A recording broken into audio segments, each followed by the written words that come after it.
नमस्कार, बहुत स्वागत है आपका। मैं हूं आपके साथ सुमित शर्मा। भोपाल से बड़ी खबर मिल रही है।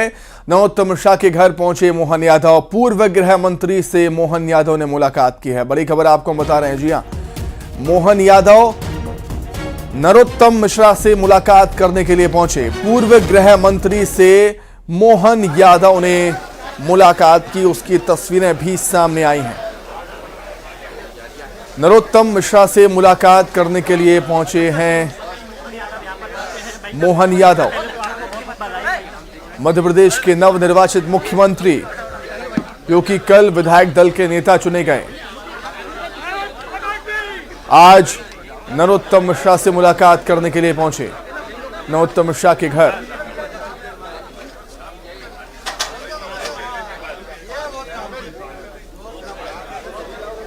तस्वीरें आपके सामने।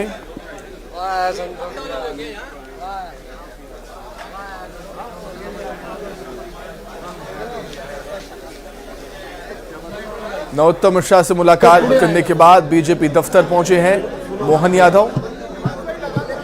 नरोत्तम मिश्रा से उन्होंने मुलाकात की, उसके बाद बीजेपी दफ्तर पहुंचे। बीजेपी दफ्तर में पदाधिकारियों की बैठक होनी है और जो कल शपथ ग्रहण समारोह होना है उसको लेकर इस बैठक में चर्चा होगी। बीजेपी ऑफिस पहुंचे हैं मोहन यादव। भारतीय जनता पार्टी के मध्य प्रदेश के नवनिर्वाचित मुख्यमंत्री मोहन यादव बीजेपी ऑफिस पहुंच चुके हैं, बीजेपी दफ्तर पहुंच चुके हैं और पदाधिकारियों की बैठक में शामिल होने के लिए। पदाधिकारियों की बैठक आज होनी है, बीजेपी के पदाधिकारियों की बैठक ये होगी और कल जो कार्यक्रम होना है लाल परेड ग्राउंड में, उस कार्यक्रम की तैयारियों पर चर्चा होगी।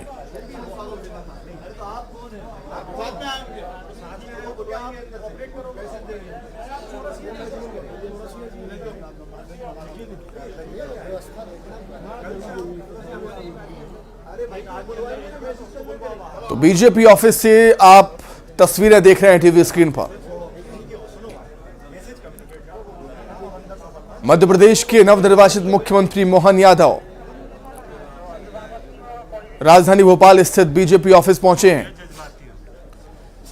और बीजेपी ऑफिस में पदाधिकारियों की मुलाकात, पदाधिकारियों की बैठक होनी है। ये तस्वीरें जब नरोत्तम मिश्रा से मुलाकात करने के लिए मोहन यादव पहुंचे थे।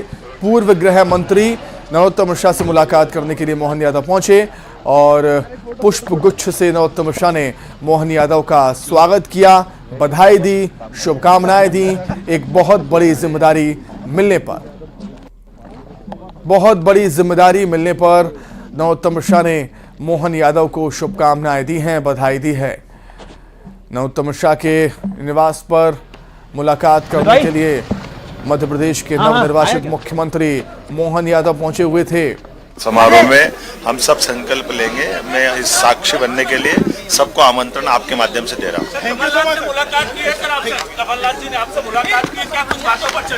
देखिए, एक शिष्टाचार के नाते से उन्हें मुलाकात की है और मैं एक प्रदेश के बेहतरी के लिए किसी से भी मिलने में मेरे को कोई परेशानी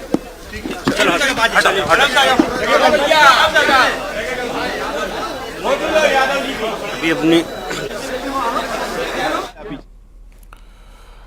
तो मोहन यादव नरोत्तम मिश्रा से मुलाकात करने के लिए उनके निवास पर पहुंचे।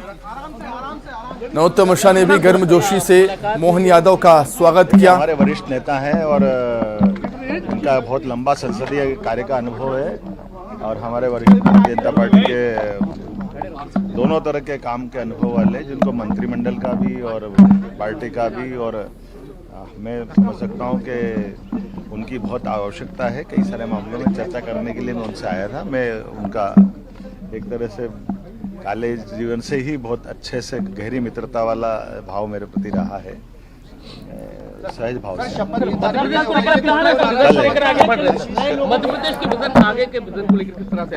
भारतीय जनता पार्टी की सरकार ने जो अच्छे काम किए थे, उन्हीं कामों को माननीय यशस्वी प्रधानमंत्री के नेतृत्व में आगे बढ़ाएंगे। डबल इंजन की सरकार चलेगी।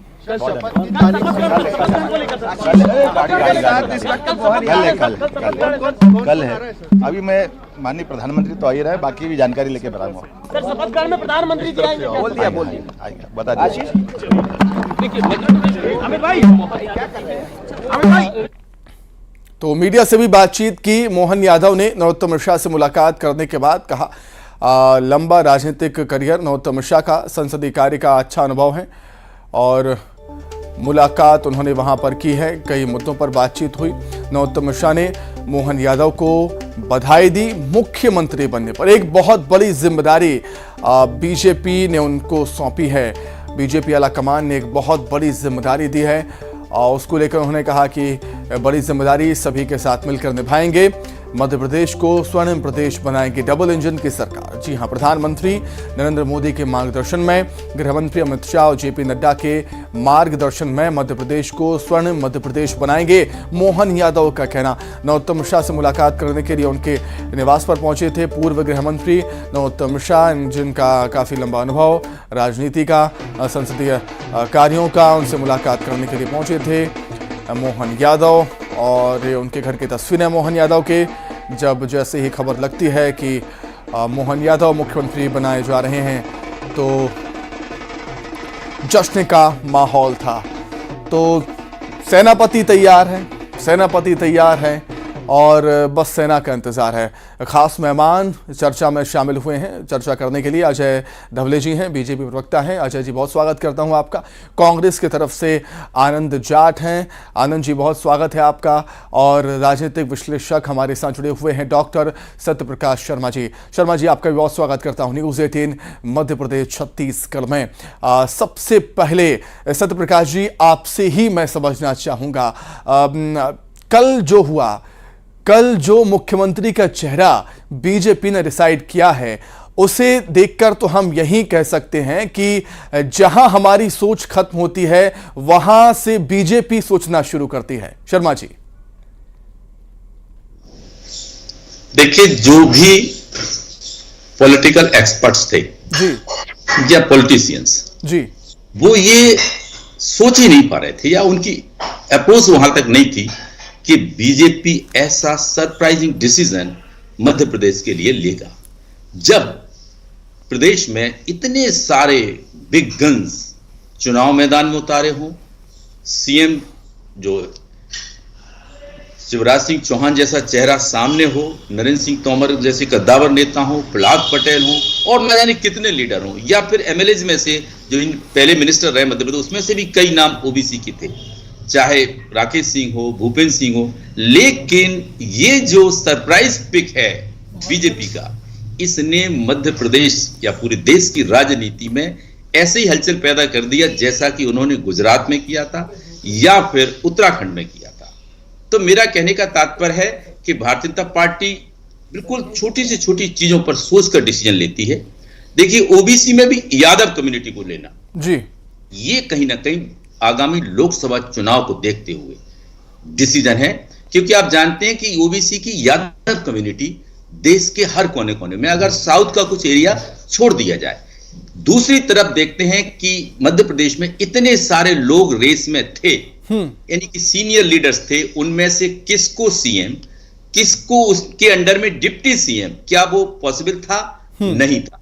यानी कि इन सब को साइड करते हुए ये डिसीजन भारतीय जनता पार्टी ने चौंकाने वाला लिया है। हालांकि आपने भारतीय जनता पार्टी की बड़ी तारीफ देखी होगी कि कितने जूनियर, यानी ओनली 3 टर्म एमएलए को, जो केवल 2.5-3 साल का उनको केवल मिनिस्टर का अनुभव है, ऐसे व्यक्तित्व को उनने कहीं ना कहीं इस बड़ी पोस्ट के लिए प्रदेश की चुना।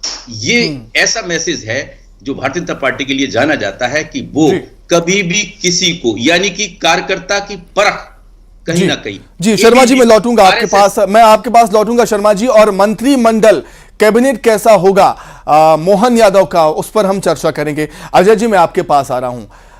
अजय जी, नारा था एमपी के मन में मोदी, मोदी के मन में एमपी, लेकिन मैं कहना चाहूंगा कल के घटनाक्रम के बाद कि एमपी के मन में मोदी, लेकिन मोदी के मन में मोहन।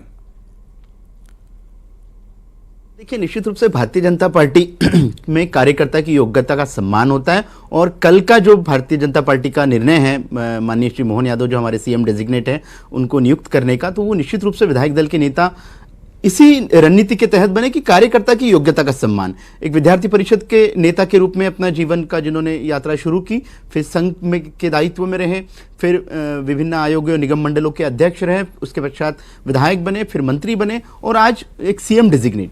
तो भारतीय जनता पार्टी में जिसकी योग्यता अनुसार उस कार्यकर्ता को काम अलॉट किया जाता है। अब देखिए आदरणीय मोदी जी हमेशा से सर्व समुदाय जिन नेताओं का नाम रेस में था अजय जी, क्या वो योग्य नहीं थे क्या? नहीं, योग्यता की बात नहीं है। देखिए आप जिन भी नेताओं के रेस आप ही कहा ना कि योग्यता तो मीडिया ने नाम काम दिया जाता है, तो जिन नेताओं के नाम मैं आपको बता रहा हूं कि जितने नेताओं के नाम थे उनकी योग्यता अनुसार उनको अभी तक के कार्य मिला है, चाहे केंद्रीय मंत्री के रूप में हो, चाहे भारतीय जनता पार्टी के महामंत्री के रूप में हो, तो ये सारे दायित्व सबको मिल चुके हैं। तो आप देखेंगे हमारे 3 केंद्रीय मंत्री थे और विगत कई वर्षों से केंद्रीय मंत्री, तो हर व्यक्ति को उसकी योग्यता अनुसार कार्य मिले हैं। और रही बात अब आपको स्वर्णिम मध्य प्रदेश में एक विकसित मध्य प्रदेश कैसे डेवलप हो, एक भविष्य का मध्य प्रदेश कैसा हो, तो जनरेशनल शिफ्ट कहीं ना कहीं पार्टियों को, संगठनों को लाना पड़ता है और भारतीय जनता पार्टी हमेशा से जनरेशनल शिफ्ट पे काम करती रही है। देखिए आपको नए लोगों को आप मौके देंगे तो नया टैलेंट आपके पास आएगा, स्टेट ग्रूम करेगा, स्टेट की लीडरशिप ग्रूम करेगी। और यही हम चाह रहे हैं कि भारतीय जनता पार्टी हमेशा से देश सर्वप्रथम की नीति पे कार्य करती है। जब नए लोग आएंगे, नई नीतियां बनेंगी और नए तरह से चीजों का कार्यों का क्रियान्वयन होगा। इंप्लीमेंटेशन की पॉलिटिक्स करनी है, डिलीवरी देनी है, तो ये सारी चीजें आपको इंप्लीमेंट करनी पड़ेगी कि नए योग्य लोग आए, वो चीजों को इंप्लीमेंट करें। और भारतीय जनता पार्टी का संगठन नवाचार के लिए हमेशा से जाना जाता है। बिल्कुल ठीक है, आपकी बात से सहमत हूं, नए लोगों को मौका देना चाहिए। आनंद जाट जी क्या कुछ कहना चाहेंगे आप? देखिए मोहन यादव जी को सीएम के तौर पर चुना है। इस अवसर पर मैं बधाई देना चाहूंगा। सबसे पहले उन्हें शुभकामनाएं मेरी तरफ से, मेरी पार्टी की ओर से।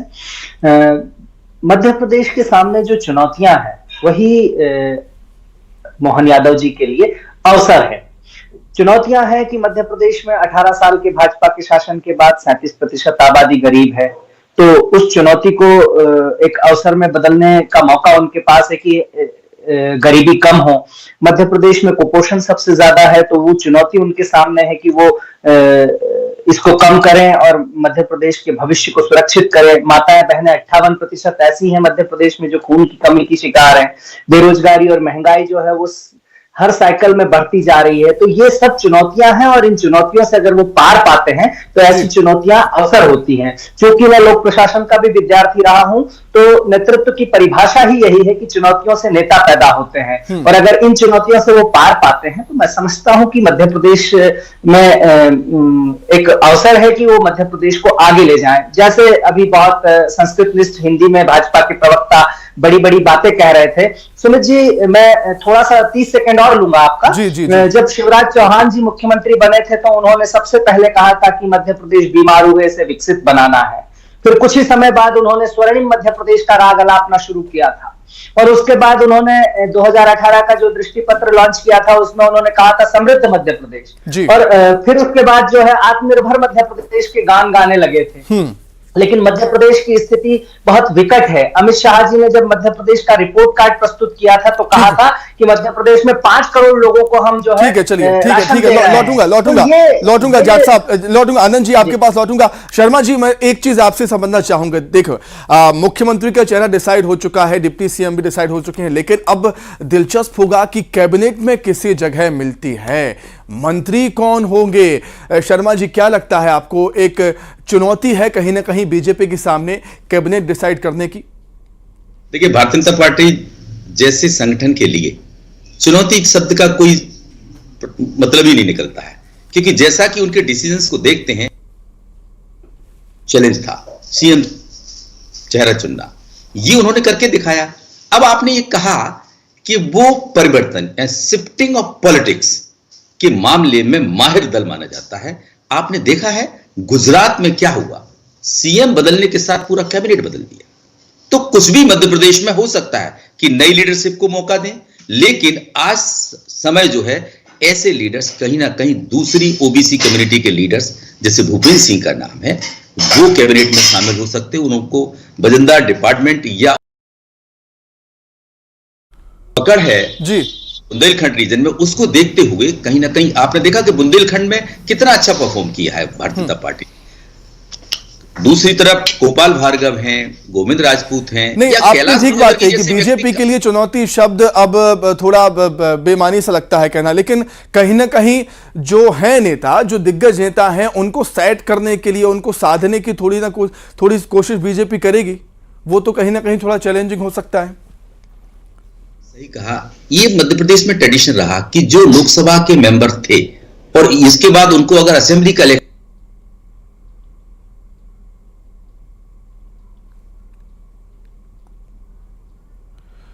ठीक है शर्मा जी, मैं आपके पास लौटूंगा। आपका सिग्नल शायद थोड़ा सा वीक है और हमें आपकी आवाज़ नहीं पहुंच पा रही। हम लौटेंगे शत्र प्रकाश जी आपके पास।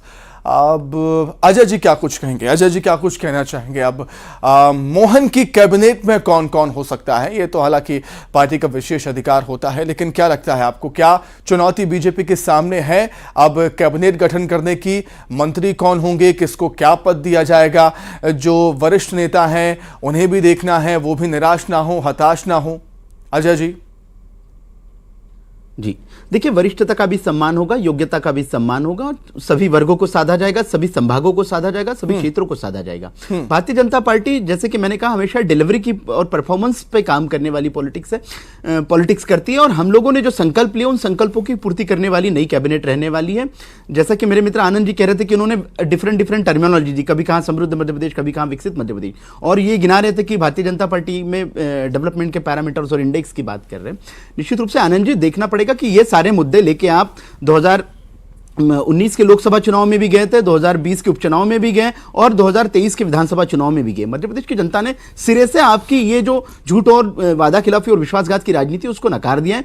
रही बात आज का जो क्षण है, बहुत ही गौरवशाली क्षण है कि मध्य प्रदेश को एक नई कैबिनेट मिलने जा रही है।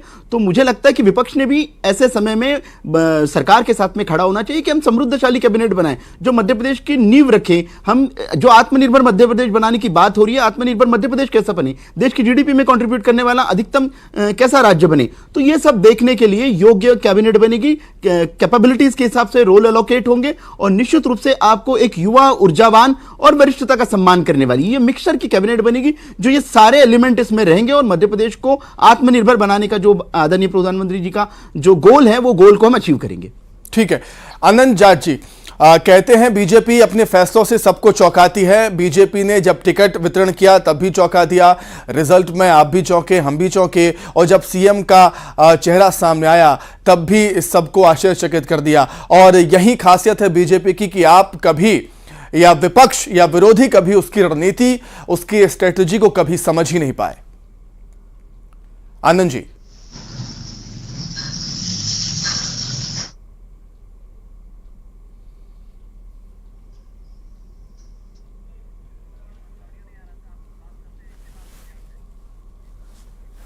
ठीक है आनंद जी, आपकी आवाज़ हम तक नहीं पहुंच पा रही है। आनंद जी, आपकी आवाज़ हम तक नहीं पहुंच पा रही है, कुछ टेक्निकल इशू की वजह से। हम फिर से लौटेंगे आनंद जी आपके पास। अजय जी, कहीं ना कहीं एक चीज़ तो है कि कई जो नेता है वो मंत्री की रेस में हैं। हालांकि सभी को पछाड़ते हुए जैसे मोहन यादव को कमान सौंप दी है बीजेपी ने। क्या कैबिनेट का जब गठन होगा तब भी क्या चौंकाने वाले फैसले हो सकते हैं अजय जी? जी देखिए कि भारतीय जनता पार्टी को 5वीं बार मध्य प्रदेश में जनादेश मिला है, 5वीं बार हम सरकार बनाने जा रहे हैं, तो निश्चित रूप से हमारी लड़ाई खुद से है कि 2003 के दशक से 2023 तक के जो सरकार चला ली गई है, अब एक पैराडिगम शिफ्ट की बात आ रही है। और क्यों आ रही है कि आप लोकतंत्र में इतने वर्ष आप जब बने रहते हो तो जनता की आकांक्षाएं आपसे बढ़ जाती है। उन्हीं जन आकांक्षाओं का सम्मान करना है, गरीब कल्याण करना है, जनहितैषी नीतियों को आपको ठीक है अजय जी, मैं लौटूंगा आनंद जी से आपको लीडरशिप के। ठीक है अजय जी, लौटूंगा। आनंद जी से मेरा सवाल था, आनंद जी वही मेरा सवाल है, फिर से रिपीट कर देता हूं कि विरोधी कभी बीजेपी की रणनीति को समझ नहीं पाए, और जो चौंकाने वाले फैसले बीजेपी लेती आई है उससे विरोधी कहीं ना कहीं पस्त हुए। आनंद जी। सुमित जी, प्रश्न है, पर मैं मुंशी प्रेमचंद जी को यहाँ कोट करना चाहूंगा। उन्होंने कहा था कि सफलता में ऐप छुपाने की सबसे जबरदस्त शक्ति होती है। तो आज सफलता मिल गई है तो उसके पीछे कुपोषण छिप जाएगा, मध्य प्रदेश की चुनौतियां छिप जाएंगी। और मैं तो अजय जी को पता नहीं क्या लगा, मैं केवल उन चुनौतियों से आपको रूबरू करा रहा था। मैं किसी की आलोचना नहीं कर रहा था, मैं सिर्फ ये बता रहा था कि ये चुनौतियां हैं, इनसे अगर पार पाएंगे तो हम मध्य प्रदेश को सशक्त बना पाएंगे। मध्य प्रदेश को, जिसको आप शब्दों में समृद्ध कहते हैं, उसे वास्तविक में समृद्ध कर पाएंगे। मैंने किसी की आलोचना नहीं की और प्रत्येक वर्ग को जिसको आप कहते हैं जी आनंद जी जो बीमारू राज्य था मध्य प्रदेश, उसे बीजेपी ने अच्छा प्रदेश बनाया, बीमारू राज्य से निकाल कर वो लेके आए, सड़कों का हाल ठीक किया, बिजली की व्यवस्था ठीक की। क्या ये उपलब्धियां नहीं है बीजेपी की? मध्य प्रदेश में अगर 58% माताएं बहनें अगर खून की कमी की शिकार हैं तो इस पर बात नहीं होनी चाहिए सुमित जी। मध्य प्रदेश में अगर कुपोषण सबसे ज्यादा है तो इस पर बात नहीं होनी चाहिए। गृह मंत्री अमित शाह जी कहते हैं कि 5 करोड़ लोगों को हम 5 किलो राशन दे रहे हैं, तो मध्य प्रदेश की 5 करोड़ आबादी अगर 18 साल के भाजपा के शासन के बाद गरीब है तो क्या इस पर बात नहीं होनी चाहिए? क्या ये समृद्ध मध्य प्रदेश के अंतर्गत नहीं आएगा? मध्य प्रदेश में बेरोजगारी जो है बहुत ज्यादा है और महंगाई बहुत ज्यादा है, तो इस पर बात नहीं होनी चाहिए। ठीक है। आरोप प्रत्यारोप का दौर चलता रहता है, आरोप प्रत्यारोप का दौर चलता रहेगा, लेकिन मोहन यादव के सिपह सलार कौन होंगे, इस पर बात भी होनी चाहिए। शर्मा जी, आपसे मेरा सवाल यही था कि क्या जिस तरीके से बीजेपी ने सीएम के चेहरे को लेकर चौंका दिया, क्या कैबिनेट गठन में भी बीजेपी हमें एक बार फिर से चौंका सकती है? ऐसे चेहरे हो सकते हैं जिसका अंदाजा भी हम ना लगा सके शर्मा जी? आपने सीएम और डिप्टी सीएम जी का जो सिलेक्शन पार्टी ने किया है, उससे आपको पता होगा कास्ट बैलेंस बनाने का कितना अच्छा उदाहरण मध्य प्रदेश में देखने को मिल रहा है।